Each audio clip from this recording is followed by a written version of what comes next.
मोहन भागवत जी, sewer में उतरने वालों की जाति क्या है आप नहीं जानते। ऐसा क्यों हुआ? इतने वर्षों में भी ये परिस्थितियां नहीं बदली। तो सिर्फ बात करने से बात नहीं बनेगी, इसके दायरे में सोचिए, व्यवस्थाएं दुरुस्त करिए, जातिगत जनगणना के लिए सरकार को कहिए फौरी हामी भरे, और उत्पीड़न की सारी छवियां, भेदभाव की सारी छवियां खत्म की जाए, इसके प्रयास करिए। अन्यथा ये बयान मैं मानूंगा कि सिर्फ राजनीतिक दबाव में एक दो दिन के हेडलाइन मैनेजमेंट के लिए दिया गया। आरएसएस चीफ मोहन भागवत के आरक्षण वाले बयान को लेकर देश में सियासत गर्म हो चुकी है।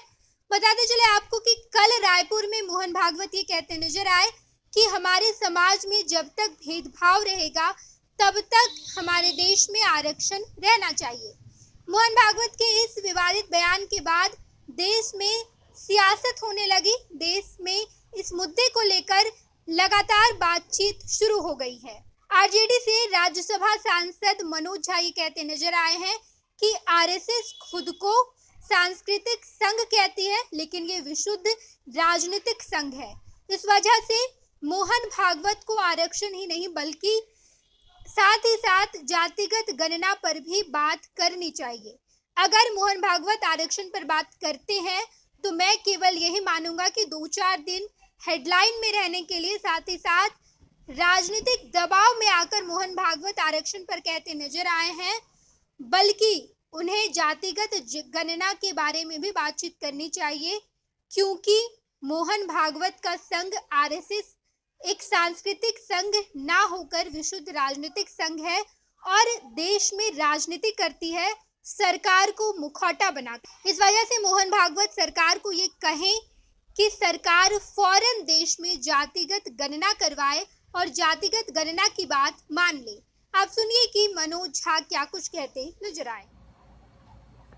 देखिए, मोहन भागवत जी जब ये कहते हैं तो मुझे पहला तो आज ख्याल आया कि सुबह लेट से उठा कि सूर्य किधर उगा था, पूरब में या पश्चिम में, क्योंकि बुलवलकर की परंपरा के लोग हैं, बंच ऑफ थॉट के रचयिता हैं।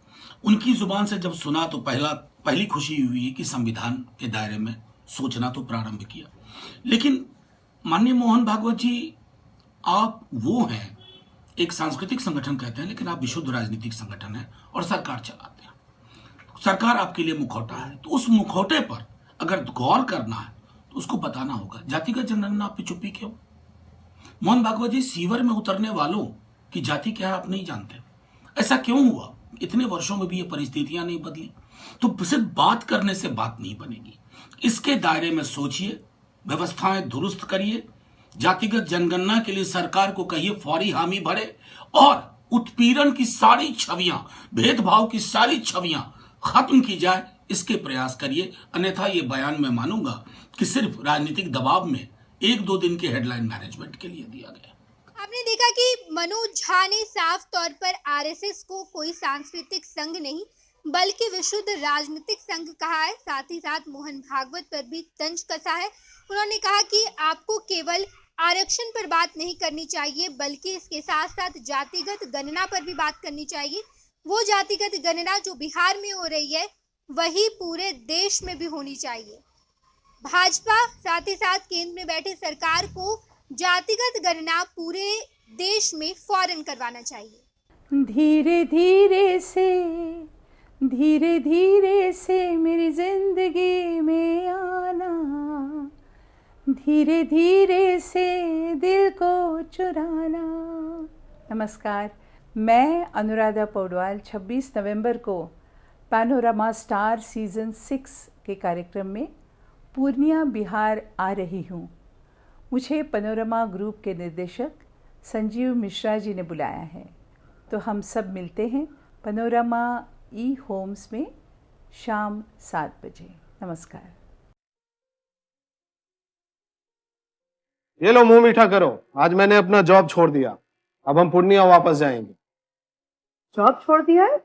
मतलब ये घर कैसे चलेगा? हम करेंगे क्या? और माँ बाबूजी क्या बोलेंगे? इसलिए मैं एक और मिठाई का डब्बा लाया। अपने बिजनेस के लिए लोन अप्रूव हो गया। अरे लोन अप्रूव हो गया वो तो ठीक है, लेकिन पूर्णिया में हम रहेंगे कहाँ? अपना घर भी तो नहीं है वहां। इसलिए तो एक और मिठाई का डब्बा अलग से लाया हूं। हमने पूर्णिया में घर ले लिया है। पूर्णिया के ई होम्स पैनोरमा में। पूर्णिया में पैनोरमा ग्रुप लेकर आए हैं ई होम्स पैनोरमा। बड़ा घर, आलीशान जिंदगी और अत्याधुनिक सुविधाओं के संग। अरे अरे, अब क्यों मुंह मीठा करवा रही हो? क्योंकि हम घर वापसी जो कर रहे हैं। घर वापसी की खुशी पूर्णिया में ई होम्स पैनोरमा के संग। E homes panorama, luxurious lifestyle redefined.